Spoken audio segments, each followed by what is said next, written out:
All right, you guys. So finally beat Metroid Prime 4 Beyond, and this is a game that I think is very controversial, right? I think a lot of people love a lot of things about it. A lot of people hate a lot of things about it. And a lot of people I don't think really played the game. And I'm not the biggest Metroid Prime fan. I've played the Metroid Prime Remastered back on Nintendo Switch. I never played Metroid Prime 2, never played Metroid Prime 3.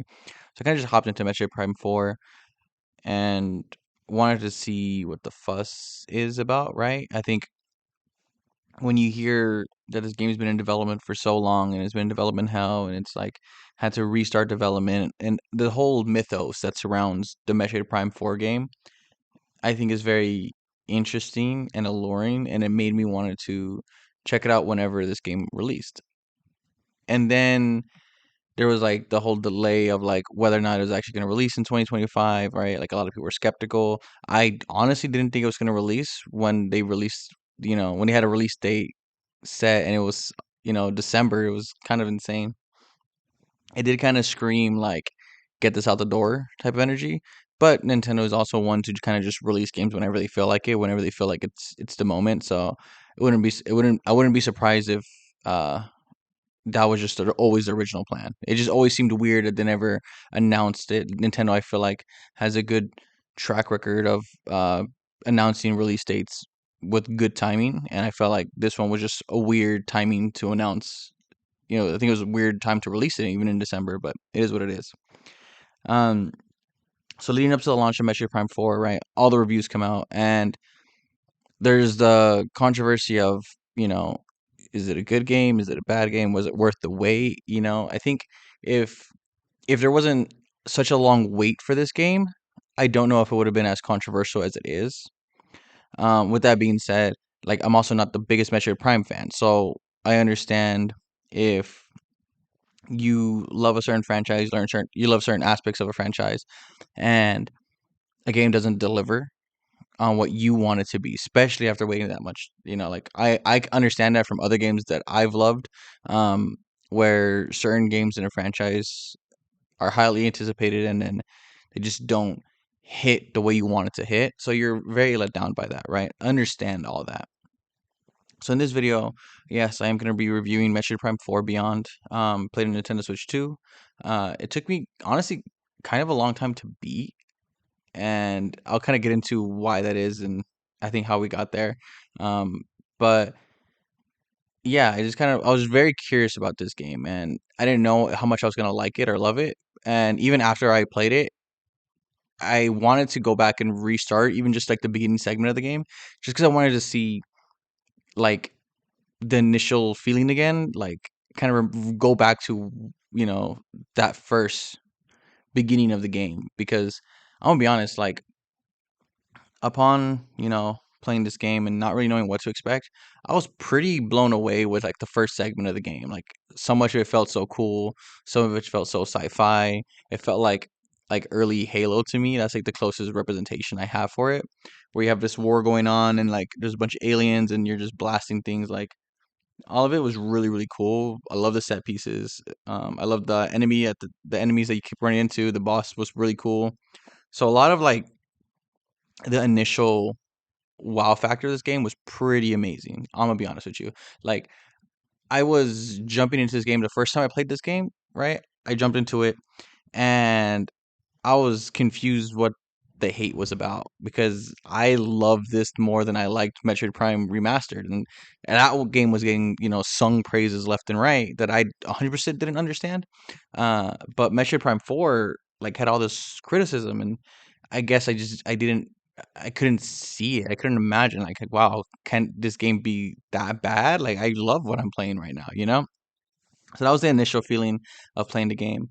And then everyone talks about like the desert, right? You hear about the desert, you hear about, how empty it is, how there's nothing to do out there, how it's so boring, there's no music, etc. And like I get that. And then when I finally get to the desert part of this game, I was like, okay, here we go. Here's the annoying part. And honestly, it doesn't really annoy me. Like I'm like, okay, yeah, I see what people are talking about. Yes, it's empty, but it's not that big. So you kind of drive through it quickly. You're never really like lost in the desert. You kind of get from spot to spot to spot, and it's never really that much, cumbersome. So I guess I didn't really get, again, the hatred for the desert. So I'm playing this game, and the puzzles are really good. The puzzles are amazing. The boss encounters are super cool. I think there's only one boss that I was kind of annoyed with, but beyond that, like, everything is really fun. Then, the game looks gorgeous. All the, you know different, dungeons you can go through are super cool, super intricate. A lot of navigational fun. All the upgrades make you feel cool. I remember I was reading this review of someone who was like, "Oh, um, none of the power ups like do anything to help you out in combat, et cetera, et cetera." And I remember reading a review and I was like, "This doesn't make any sense." Like, I use a lot of the power ups throughout the encounters with against different enemies in different places and different ways to navigate the world. Like, for me, switching through every tool set that Samus has, whether it's the psychic boots or the control beam, etc., like, all of those are really, really cool. And even like towards the end of the game, I still find myself using pretty much most of her power ups, whether it's to navigate the world, whether it's to combat enemies. So all of it was, I thought, useful. I think a lot of it was well thought out.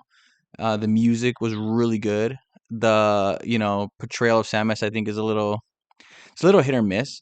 Um, I There's a lot of critiques about the fact that she doesn't really talk so much, and I have a lot of that same critiques because, I mean, like, yes, it's fine if Samus doesn't talk. We're used to Samus not talking, but like, I played Metroid Dread and I loved Metroid Dread.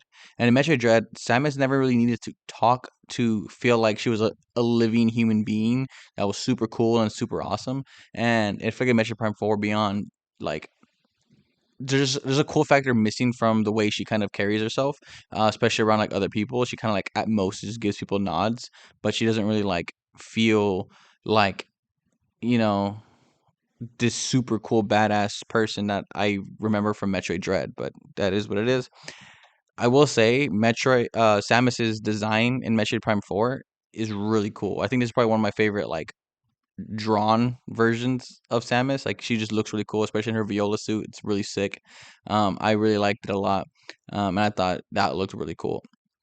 But beyond that, like, again, I'm getting through this game and I'm powering through this really, really fast. Like, I was actually kind of shocked how fast I was getting through this game because, like, I don't know. I guess I just didn't expect me to be so hooked. And I was thinking in my head, I'm like, wow, this might be one of my favorite games this year. Like, this is definitely up there as a contender for one of my favorite games that came out in 2025. And then you get to the point, right? And this is the point of the review that every review has. If you play this game, this is the make or break whether you like this game or not.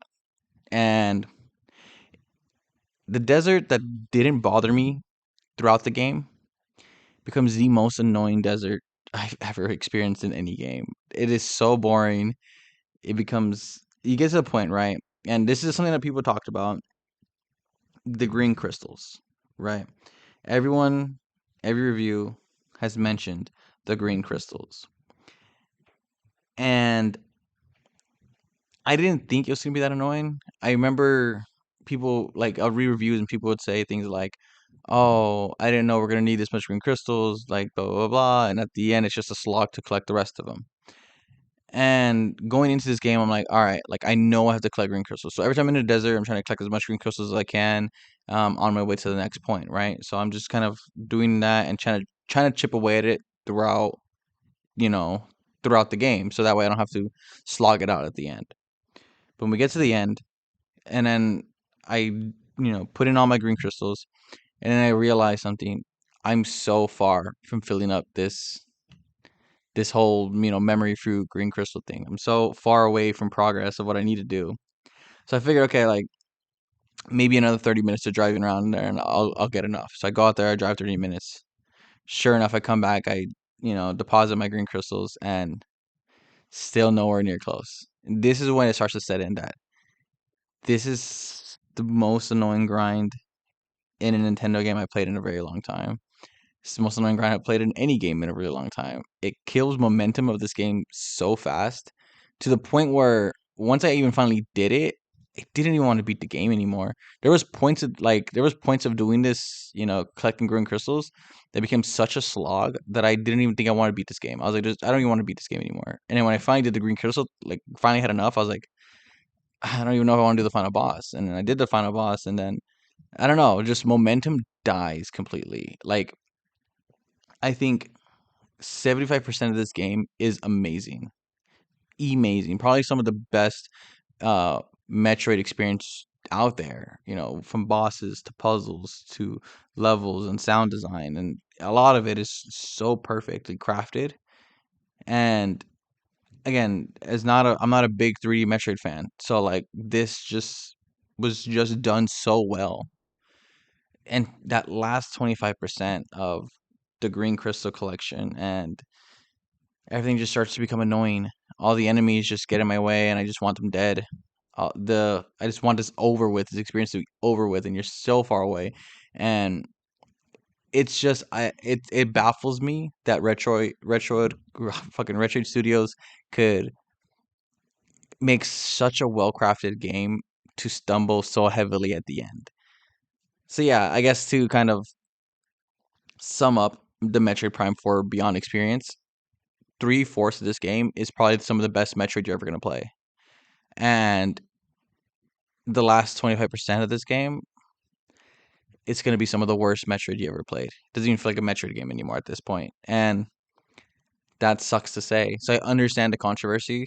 This went from one of my favorite games in 2025 to just because of that mood killer, man. That that last collecting the green crystals. And I guess you can say, "Oh, well, maybe I should have collected more green crystals throughout." I felt like I spent a good enough time throughout the game collecting a good amount of crystals. So I'm I'm confused as to why the game design would expect us to want or need that many green crystals. I went through pretty much majority of the game without ever getting any one of the upgrades that the green crystals give you, because the green crystals will give you an upgrade. But yeah, so just the fact that I clearly didn't need those upgrades to get to the end of the game, really.